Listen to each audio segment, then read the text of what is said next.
We're looking at section 6.6 out of your textbook. It is DeMoivre's theorem and nth roots. And you will need for this, I have some of the notes probably in a handout, or in your notes packet, but there's also a handout that most of this is from. If you have that handout, great. You can look in Google Drive or Blackboard, see if you can find it there, or just take your own notes. You decide. I'm going to move on. 6.6 talks about complex numbers. Complex numbers, remember from Algebra 2 and a little bit of college algebra, complex numbers are the imaginary numbers. Anytime you have an imaginary number, we consider it a complex number. And what we're used to doing is calling it, like in rectangular form, the way that we write this complex number is with an I value. But it's not always like 2i or 3i or just I by itself. Sometimes it's added to a real number. Something like, 4 minus 2i, something like that. That's a complex number. It has a real part, it has an imaginary part. When we graphed that, we basically looked at it like it was an ordered pair, where the real part, instead of calling this the x-axis, it was the real axis, and instead of the y-axis, it was the imaginary axis, which means this is kind of like your x-coordinate, this is kind of like your y-coordinate. Another way to think of this format then would be to look at it like this. If we look at complex numbers in this form, and this is rectangular form, let's look at trying to convert those then to something that's polar form. Recall that x is just equal to r cosine theta. Instead of writing x then, that means I could just write r cosine theta. Y is just r sine theta. I'm going to replace the y with an r sine theta I. I've just converted this rectangular complex number into a polar form. We sometimes call that trig form. And I'm going to tweak it. I have a box here because we don't actually write it like this here. We go ahead and factor the r out in front. So it's going to be r, and then I would have in parentheses cosine theta plus, and for whatever reason, we grab this I and we put it in front of the sign. R cosine theta plus I sine theta.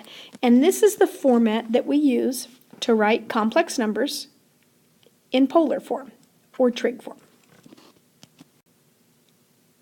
Let's use our 4 rules that we've been using all along to convert this complex number, and this is in rectangular form. You can see that these are numbers off of a rectangular axis, and convert this to polar form. Basically what I can tell from this is that my x is currently -2 and my y is currently -2 root 3. Let's take that x and y and let's use these 2 rules to turn it into r and theta. -2 squared plus -2 root 3 squared is going to equal r squared. That's 4 plus, when I square something like this, I square the -2, that's going to be 4. Square the square root, that's just 3, and 4 times 3 is 12. So square root both sides, that's a square root of 16. R is equal to 4. Now that came out really nice. It doesn't always, but we've got it. R is 4. Now let's use the other rule, the tangent rule, there to figure out what theta is. Tangent of theta is going to be y over x, which reduces very nicely. Tangent of theta is equal to root 3. Now that actually happens in 2 places. If you try to go to your calculator, not only will you not get your exact answer, but remember how it always pulls from these 2 quadrants. And that may or may not be what I want. And in fact, when I look at the original problem, I can tell that that actually would fall in the 3rd quadrant. I need the value in the 3rd quadrant that has a tangent of root 3. Well, root 3 is the ones that are close to the y-axis. So down there, That would be 4 pi over 3. Now I know my r and theta. Let's go ahead and write. We do typically write complex numbers, and we use a z to notate those. I'll do z equals, and then I put my r, and then in parentheses, it's cosine of 4 pi over 3 plus I sine 4 pi over 3. There's your complex number in rectangular form converted to polar or trig form. Suppose we could go the other way? Hopefully so. When I look at this, I already know that my r value is 2 and theta is 5 pi over 6. Using these top two equations, I know r and theta, let's go find x. I know r and theta, let's go find y. X is going to equal 2 times cosine of 5 pi over 6. The cosine of 5 pi over 6 is negative root 3 over 2 times 2. X is going to be negative root 3. For the y value, it's going to be 2 sine of 5 pi over 6. I'm in that same location over there at 5 pi over 6. The sine of that is 1/2. So y is going to equal 1. Once you know these two values, then you can write that back in that x plus yi format. So my z would be negative root 3 plus, and I can write 1i, but usually you'll just see it as an I. There, this trig form of a complex number converted to rectangular form. Now at this stage we kind of took a break and we just worked on these on the start of your 6.6 assignment, and then I kind of gave an assignment off of a worksheet packet, and that's the packet I referenced earlier. Maybe you have it, maybe you don't. But what we were looking for was some sort of connection when we start multiplying trig function or complex numbers together. If we multiply complex numbers in this form together, we typically just put parentheses around it, and then I'd have another one over here, and we would just FOIL it together. And that works fine when it's in rectangular form.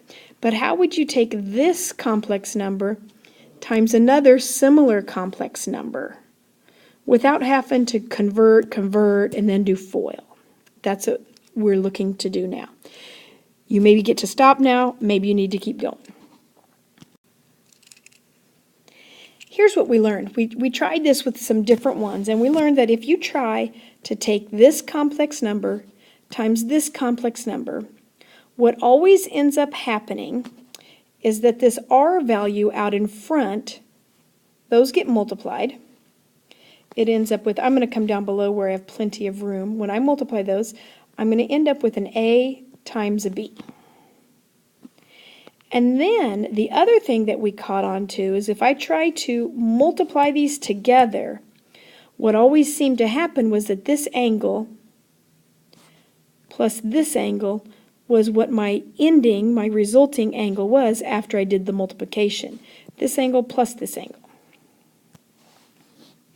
It's going to look like this. The cosine of theta plus phi. But we're trying to keep it in this trig form, so it's going to be plus I sine of theta plus phi. And that looks kind of messy, but really, if it's sitting there, it's pretty easy to do. If I'm going to have this big mess times this big mess, I'm just going to multiply the r's, add the angles, and then keep that same format. And if we were supposed to divide instead of multiply, what do you suppose is going to happen here? Right here, well, instead of multiplying, we would be dividing. It would be a divided by b. And right here, instead of adding theta and phi, we actually end up subtracting theta, and phi. Let's practice with a couple. Notice here I have to take notes on your packet because at this point your packet has all of these examples. Otherwise, just do it on notebook paper. I'm going to try to multiply this complex number times this complex number. The first thing I do is I take the r values and I multiply them. That's going to get me a 2 times root 3. And then in parentheses, I have cosine of, I need to add this angle to this angle. 7 pi over, okay. And actually, I'm probably, so that I can save myself a step, let's just come up here and try this. What is 7 pi over 6 plus pi over 2? I need to get a common denominator. Looks like it's going to be 6, so take this times 3 and take this times 3. I'm going to add that 7 pi over 6 plus 3 pi over 6 is going to get me 10 pi over 6. And 10 pi over 6 actually reduces, and we should reduce that. So added together, it's going to be a 5 pi over 3 plus I sine 5 pi over 3. And we thought that that was going to be messy. It's not so messy. You just have to write it together, and you're done. Right there, you have your r and you have your theta in your complex number. Let's try again. This time we're going to divide. Instead of 2 times the root 3, I'm going to be taking and dividing my r values. Always put the first one on top. Cosine of, instead of adding 7 pi over 6 and pi over 2, right here, instead of adding these two together, I'm going to need to subtract. So now it's going to be 7 pi over 6 minus 3 pi over 6, which would then equal 2 pi over 6. I'm sorry, it would equal 4 pi over 6, which, if that was 4 pi over 6, so instead I'd have this answer, and that would reduce to 2 pi over 3. That tells me what to put in here. And I'm putting that fraction, that 2 pi over 3, in parentheses. You really don't have to do that. If you just wanted to write it like that, that would be fine. What you do have to have is this outside parenthesis that is showing that that r would get multiplied by all of that together. Okay, pretty straightforward stuff. Of course, not always are you going to have beautiful trig form complex numbers. You're going to get, here I have some degrees, and they're not even nice degrees, it's a decimal. You know what? The rule's the same. You're still going to take your r values and multiply them. So let's go ahead and take 4.25 and multiply it times 2.5.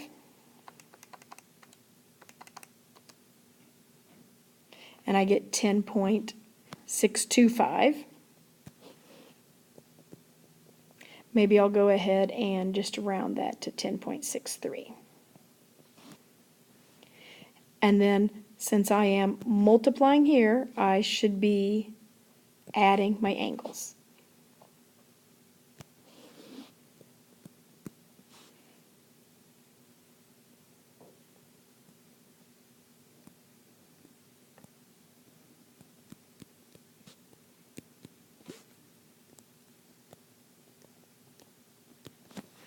And we're done. Now let's go ahead and take a second, because we can always be converting. We try not to have to convert for every single thing we want to do. We're not trying to convert everything to rectangular and having to work through problems. We want to work through them as polar problems. But let's go ahead and practice that. How would you convert that? Well, I basically know r and I know theta. I should be able to turn that into an x and a y. X is equal to r cosine theta. Y is equal to r times sine theta. Now this really should kind of make sense. Look at what would happen up here. Couldn't you just take your 10.63 and distribute it? Wouldn't that be this right here? plus that right there. That's all you're doing here, is you're just distributing. Let's go to our calculator. You'd make sure that you are in degree mode.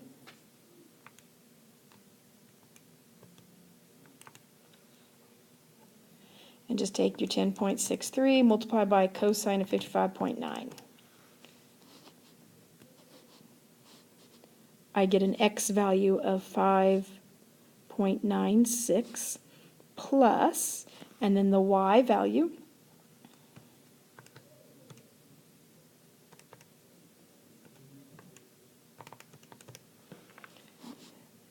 .80 I. That's your standard form. Remember, trig form you put the I in front, rectangular form you put the I in the back. So far everything we have done is pretty simple, just understanding that relationship. Let's get into something a little more creative and interesting.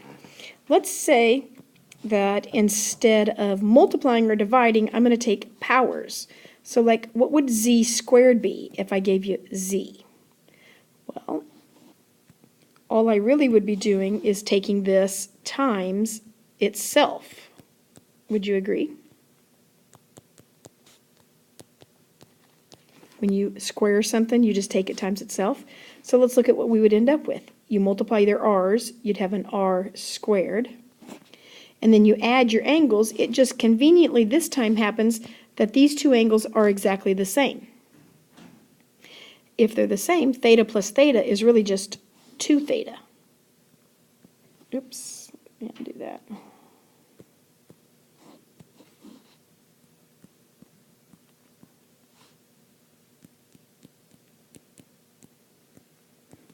Okay, and there we would have, that's what z squared would look like.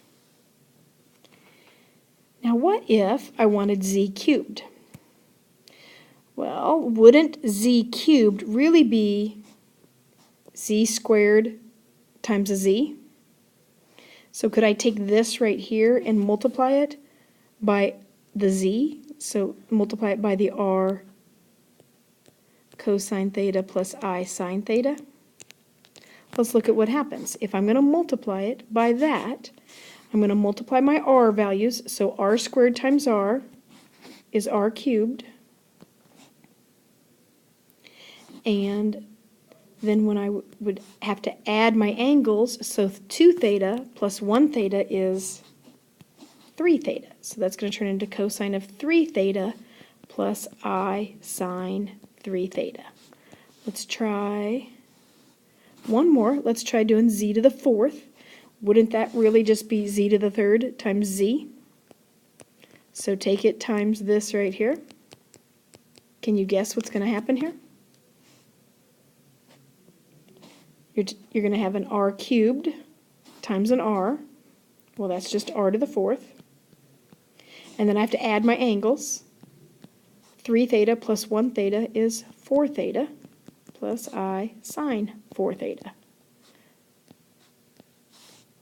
I bet if you really thought about it, you could come up with a pattern of what's going on here and be able to write this for a complex number raised to any power whatsoever. Well, let's write a little rule. That's why we got the big dot. Let's write the rule. The rule would be, notice what this power does. This power ends up being the same power on your r value. So if I'm going to take z to the n, that's going to end up with an r to that nth power. Cosine of, and notice that the coefficient always matches the exponent. So if my exponent is n, then I'm going to always take n times theta plus I sine n theta.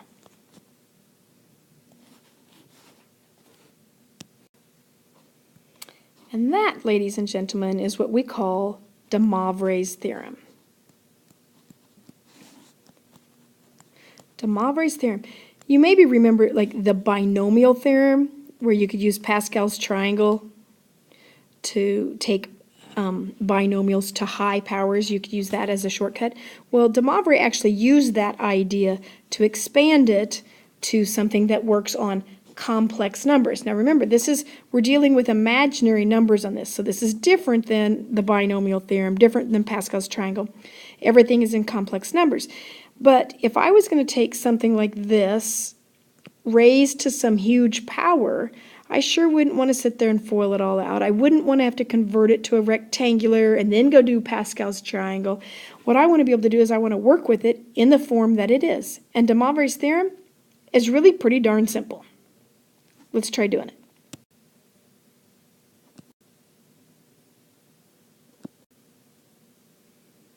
All right, let's try one more. This one is to the 6th power. This DeMoivre's theorem is anytime you want to do powers, that's what that is. And here's a power. I'm going to move a lot faster. All right, r squared is going to be x squared plus y squared, but then I'm going to square root. The square root of 18 is 3 root 2. Sometimes you want to actually, let me erase that. I'm going to show that what I had prior to that. I'm going to write it as a square root of 18, and I'll show you why in a minute, which I know does reduce to 3 root 2. We've learned that sometimes it's better to leave it in this form, sometimes it's better to leave it in this form. When you start getting good at looking ahead at what you're going to be doing with this number, you'll know which to use. Tangent of theta is your y over your x, which is conveniently -1. Tangent is -1 at the 45s, but it would be, if you look at what quadrant you're in, you're right 3, down 3, you're over in the 4th quadrant. That angle then is 7 pi over 4. Z, just plain old Z, is root 18. Cosine is 7 pi over 4 plus I sine 7 pi over 4. Now I'm ready to take this to a power. I want to take this to the 6th power.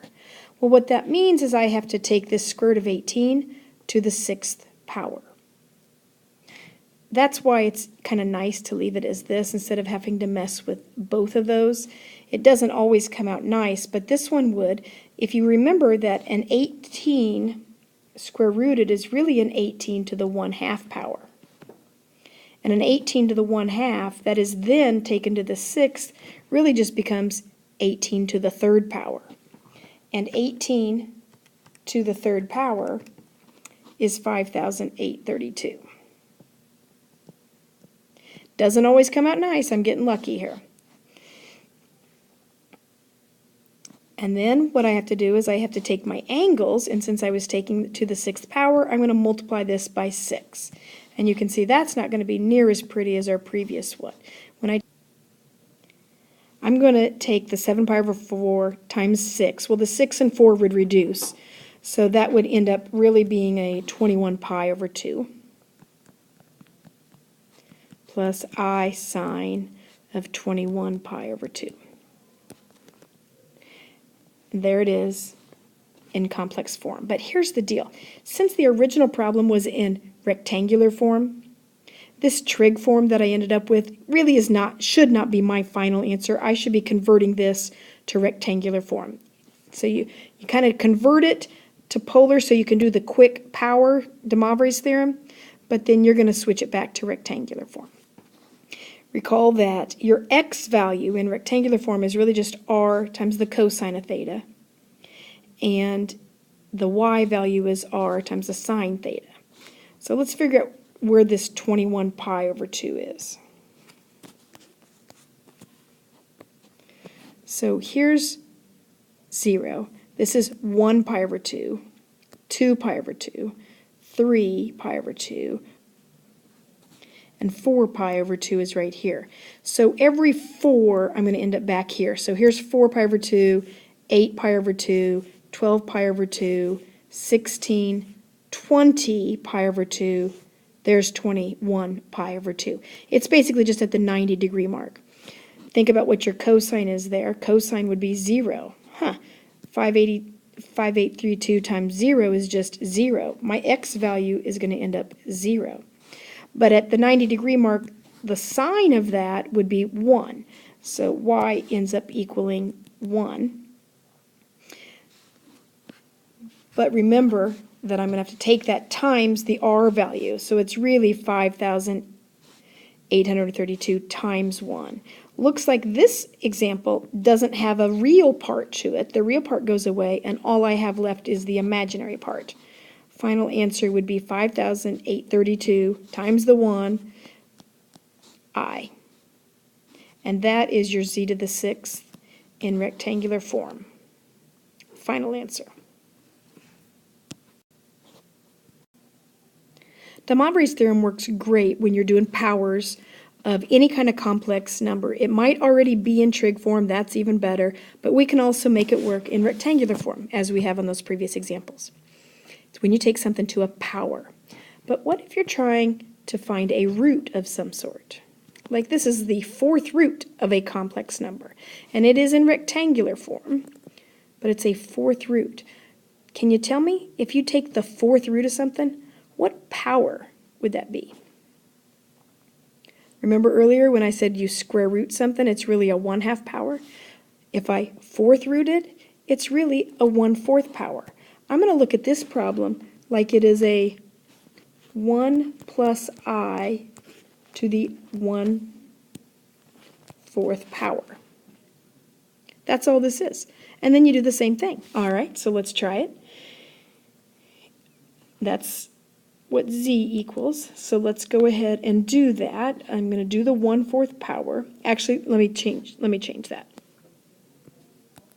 Really, this is my x and this is my y, is assumed to be a 1 right here. So if x is 1 and y is 1, let's go find r and theta. We need this in trig form. R, I'm cutting to the chase, r is going to equal the square root of 1 squared plus 1 squared. That's going to be the square root of 2. Tangent of theta is going to be y over x. Okay, that works beautifully. That's going to be 45, or we use it in trig form, so let's use radians, pi over 4. I'm going to start off and go ahead and I'm going to write that like a z, and that's going to be, my r value is root 2 cosine pi over 4 plus I sine pi over 4. But what I'm doing is I'm taking this to a power. I'm taking this to the 1/4 power. This, remember, then you take your r value to that same power. That's a little bit tricky because r didn't come out so nice this time. That's okay. Think of that square root of 2 as a 2 to the 1/2. And then you're going to take that to a 1/4 power. I'm taking this 2 to the 1/2 and then raising it to this 1/4 power. That's just 2 to the 1/8. Just multiply exponents. We don't write 2 to the 1/8. We go ahead and write it as the 8th root of 2. Now, for the angle, for the theta, remember that you take the power and you multiply it by theta. In that case, it would be pi over 16.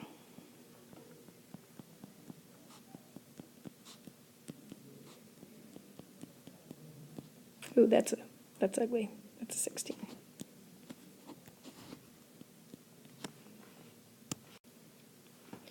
And then, since it was originally in rectangular form, we would want to answer back in rectangular form. But looky there, that is not going to be near as pretty. We don't know those values off our unit circle. We could go decimal if we needed to. But before I even mess with that, I'm going to forewarn you that unfortunately we are not done like we were previously. When you take something to the power, we took it to the 6th power, to the 12th power, you get to be done. If you are finding roots, it doesn't work quite the same way. Let me explain why. Remember when we did a problem like this, and you were supposed to solve this, and you start off, and if I were to solve that, I would just add 1 to over here to this side, and then I'd cube root both sides. And the cube root of 1 is 1, and I would solve it and say, hey, x is equal to 1. However, if you would recall back in college algebra, that the fundamental theorem of algebra says that if you have something to the 3rd power, then you should have 3 roots or 3 solutions. If you have something squared, you have 2 solutions. Cubed, you have 3. If it's to the 5th power, there's 5 solutions. But I only have 1.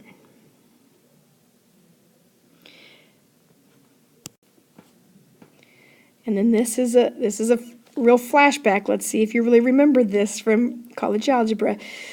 When you find the other roots, and this is when you would have done like the synthetic division and Descartes' rule of signs and all that fun stuff to find all the different roots.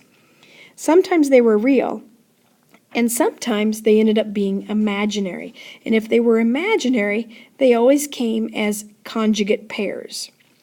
What I have going on right here is I have one solution right here, and the other 2 that I'm missing are imaginary, and they're conjugates of one another. And then that's how I would get my other 2, so that I'd add up with a total of 3 solutions.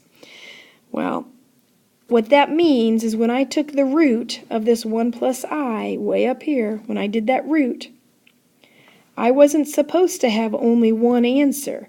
It's a 4th root. I should have 4 answers. The question becomes is, how would have I ever gotten any other answers? I mean, I did all that right, like we've been doing. Where am I going to get more answers? It goes back way back up here where we decided what theta equaled. Theta was going to equal pi over 4 because tangent of theta was 1. All right, that's true. But isn't tangent of theta 1 in multiple places? And it could still fall in the first quadrant? Well, yeah, because it happens here. But can't I also wrap around and it would happen there again and again and again? Pi over 4 isn't really my answer. We're going to tweak this. I don't really want to write this as pi over 4. I'm going to backtrack and erase some things. I'm going to go back to this stage where I decided theta was pi over 4. And I'm going to change that, and I'm going to say theta is pi over 4 plus 2 pi.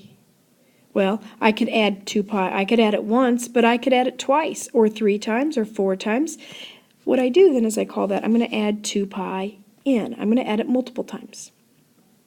Now I'm going to clean this up a little bit. I should have probably forewarned you to, hey, let's talk a little bit. You may want to take a minute to erase those 2 things also that I have already erased. When I do this, I have to start thinking ahead now. And this is on roots again, only on the roots.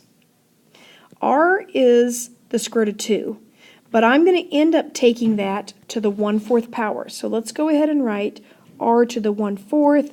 We have decided was going to be the 8th root of 2. So we're going to be using that. And over here, theta is not just pi over 4, but it's pi over 4 plus 2 pi n. But do you remember what did we do with theta? Well, it was a 4th root. So we multiplied this times 1/4. Another way of showing that is to divide it by 4. That really is my angle. Now that's kind of fancy, but let's look at what we can do with that. The very first angle that we got came from taking this pi over 4 and dividing it by 4. That was the pi over 16 that we had earlier. That's the first angle.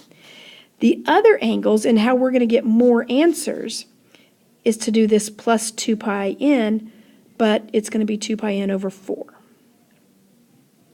Let me get us started. Right little, I got to get 4 answers in here. Here's my first one, and we kind of call it like we call it Z1. And on Z1, it's basically what I have right here. It's going to be the 8th root of 2, and it's going to be the cosine of this first angle right here, assuming n was 0. We haven't wrapped around any extra times. This is just my first one. Pi over 16 plus I sine pi over 16. Let's do it again. But this time, I'm going to wrap around. Now, wrapping around does not affect the r value. That will stay 8th root of 2. The only thing that's going to change is my angle, my pi over 16. Because it's not just pi over 16, it's pi over 16 plus 2 pi over 4. Now it's usually helpful to go ahead and grab this 2 pi over 4 and write it in terms of a common denominator. This was going to be in 16ths. So let's change our 2/4 into 16ths.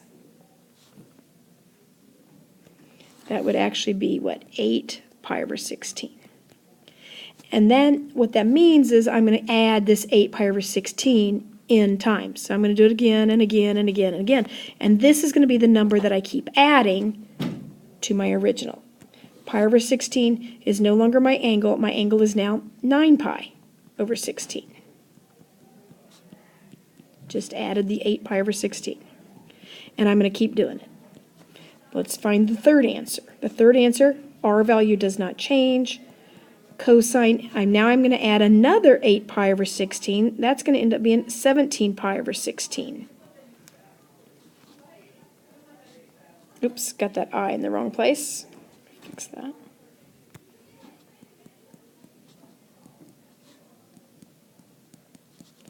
All right, let's do it one more time. Do you know why I only need to do it one more time? Because we're looking for 4 solutions.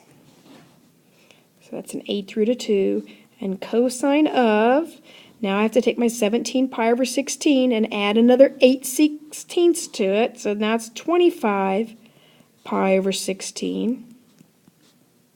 Is this messy enough for you? And because I know I was looking for 4 solutions, I know I'm done. And all 4 of these are your solution. You have to have all 4 answers. Now I want to tell you something else here that's important for you to understand. If you think about where pi over 16, this first angle that I got, where that falls. Well, gosh, that's tiny, tiny. Pi over 16 is like right here. I'm kind of wrapping around, right? Okay, that would be fall there on my unit circle, really tiny. Where would 9 pi over 16ths fall? Well, 8/16 would be easy to graph, right? 8/16 would be pi over 2. So 9/16 is just a hair past that. So 9/16 would be like right here. And where is 17 pi over 16 going to fall? Well, that's really close to 16/16, which would be just pi. So 17/16 is just a hair farther past pi. And 25 pi over 16 is just a hair past 24 pi over 16, so it looks like it's right here. These are my 4 angles. Pi over 16, 9 pi over 16, 17 pi over 16, 25 pi over 16. That's where they all fall. Notice that that's kind of forming a little box. But what if I had kept going?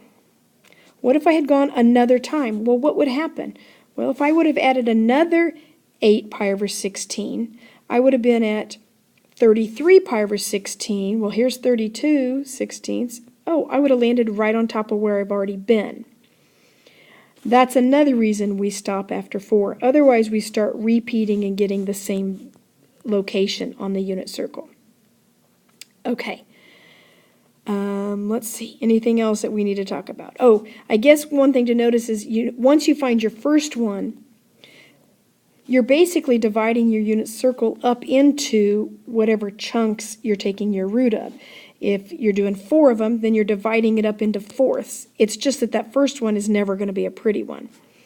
If I was doing cube roots, then I would divide it up and it'd be in thirds around my unit circle, and so forth. All right. Crazy enough? All right, let's practice one more. I'm going to be nice this time, and I'm going to give it to you already written out in trig form. So then I don't have any converting to do, so that makes it a little bit easier at least. I can tell right now that my r value is 2. And so this is for my complex number right now. R is 2. And my theta is pi over 6. But it's not really pi over 6. It's pi over 6 plus 2 pi n. This time I'm going to find the fifth roots. They don't even write it as the fifth root thing. They're just telling me it's the fifth root. Okay, all right. That means I'm going to do z, and it's going to be to the 1/5, which means then that my r is no longer going to be 2. It's going to be the fifth root of 2. And my theta is not going to be pi over 6 plus 2 pi n. It's going to be pi over 6 plus 2 pi n over 5, because that's like multiplying it by 1/5. Remember, the first angle we use is going to be this one right here, which is pi over 30. This is what we're going to add over and over. How many answers are we going to need? 5. That's right. Right little. Here we go. For my first one. Actually, that doesn't.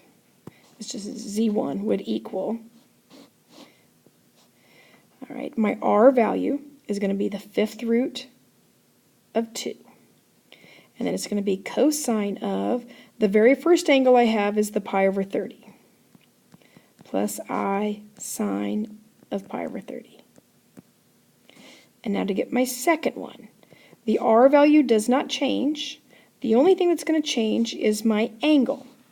And so what I'm doing is I'm going to add the 2 pi n, but it also has to be divided by 5. I'm going to add 2/5 to this, or 2 pi over 5. But remember what I said, it's kind of nice if you can write your 2/5 so that it has a common denominator. 2/5 could be converted into 30ths. How many 30ths is that? It's 12 30ths. So that, I'm just going to convert my 2 pi over 5 into 12 pi over 30, and that's what I'm going to add over and over, and now it's just a matter of writing it. Don't get lazy on me. Pi over 30, we write it just like this, add 12 30ths. That's going to be 13 pi over 30.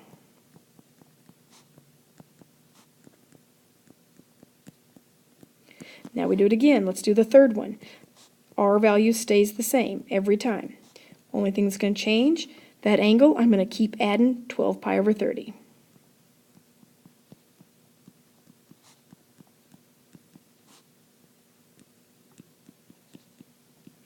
Now sometimes you might notice that these reduce, like 25 over 30 does reduce. I'm not going to mess with doing that because it just makes my adding trickier. I'm just going to leave it.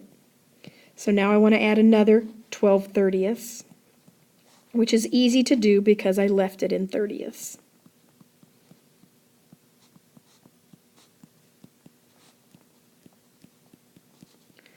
All right, one more, the fifth one. Fifth root of 2, cosine of, add 12 30ths, now I'm up to 49 pi over 30.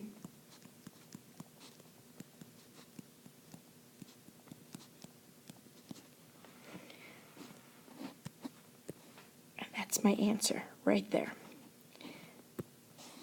Finding fifth roots, got to have 5 answers. Remember, if I were to go one more, it would end up landing on top of the one that I started out at. So I know I'm done. There they are. I've got one more situation for you, and this ties back to what we had mentioned earlier when we were doing the cube root of 1. And I said there were supposed to be 3 answers. I know 1 is right of the answers, and the other 2 are going to be imaginary conjugates. Let's talk about where those come from and how to find those. The 3 cube roots of 1. Well, 1, okay, and I'm sorry, let me go back here. This is called the roots of unity. When we talk about the roots of unity, unity means 1. So we're going to find specifically the roots of 1. Cube roots, 4th roots, 6th roots. We're going to find some different ones and look at what happens. 1 is really just 1 plus 0i. If x is 1 and y is 0, look at where that would fall on a graph. Over 1 up 0. Oh, it lands right here. Now that's actually pretty convenient if the first answer, the first root, lands right on the axis. On the previous ones, you had that pi over 16 and it was just a hair above there. And pi over 30 was even smaller than that, and they don't land nicely, so none of your angles ended up being nice. But think about this for a second. If your very first one lands right on the axis, and I'm supposed to be finding the cube roots, remember how they're going to be evenly distributed around this unit circle, right?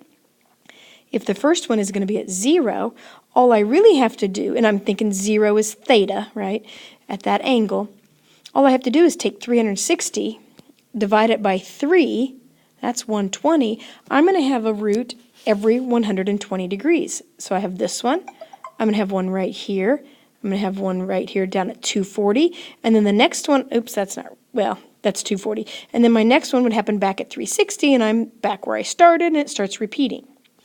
Do you suppose that you could find what this value is, and what this value is, and what this value is, without having to do all that work that we previously did? Well, if you think about this, if you were looking for the r value, well, the r value is just 1 squared plus 0 squared, square rooted. That's just 1. The radius is going to be 1 for all of them. And the theta is going to be the only thing that changes. Now, I could put these in, I know that this is going to be 0, and this is going to be 2 pi over 3, and this is 4 pi over 3. But typically when we do this, we're going to go ahead and leave it in this rectangular form. And we can do that straight from our unit circle. The first root is going to be this one right here. And this one is 1. It's right here. But I probably am not going to bother to write the 0i. I'm just going to call it 1. That's my first root. But I'm supposed to have 2 more. Well, this one, if you look at where that's located, if that's at 120, then I would be left 1/2, and I would be up root 3 over 2. But it's a complex number, so I put an I. Left, so the x value of this is negative 1/2, and the y value is root 3 over 2. The next one is still left 1/2, but now I'm down root 3 over 2i. And then I'm back to where I started. These right here are the cube roots of 1. One of them is the real answer that we typically think of. These are both imaginary. Notice how they are conjugates of one another. Those are the cube roots. And we don't have to do a whole bunch of fancy math. It's just knowing your unit circle. Let's go ahead and try some others and see how that would play out. The fourth roots. The thing is if I'm going to do the fourth roots, and this is always we call it the roots of unity or the roots of 1. The first, this is 1 right here, 1 plus 0i. Every single time, regardless of how many roots there are going to be, your first one is always going to fall right there. To do the fourth roots, I'm going to draw it out, and I'm going to think, well, the first one is here. And then I have to divide the unit circle up into fourths. Well, that works out really nice. It lands on all of my axes. Let's see if we can figure out what these points would be. This one is over 1 up 0, so it's like 1 plus 0i. The next one up here is 0 plus 1i, and then I'd have negative 1 plus 0i, and then that last one is 0 minus 1i.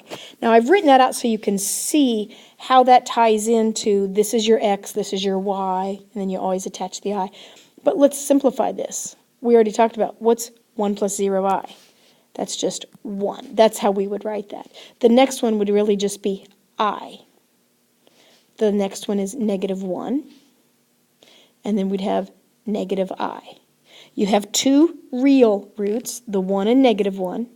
And then you have these 2 that happen to be conjugates of one another.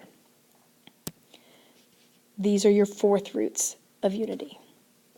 Let's try one more so you can see how this can be very quick for you compared to those other problems. This one is the sixth roots. So we're going to do the sixth roots. First one lands here. 360 divided by 6 is 60. I'm going to have a root every 60 degrees. So that means at 60, 120, 180, 240, 300. and then I'm back to where I started. Now thinking unit circle, these are happening at all the pi over 3's, right? Could we write these out? The first one is just going to be 1. The next one is right here at 60 degrees, so that means I am over 1/2 up root 3 over 2, I.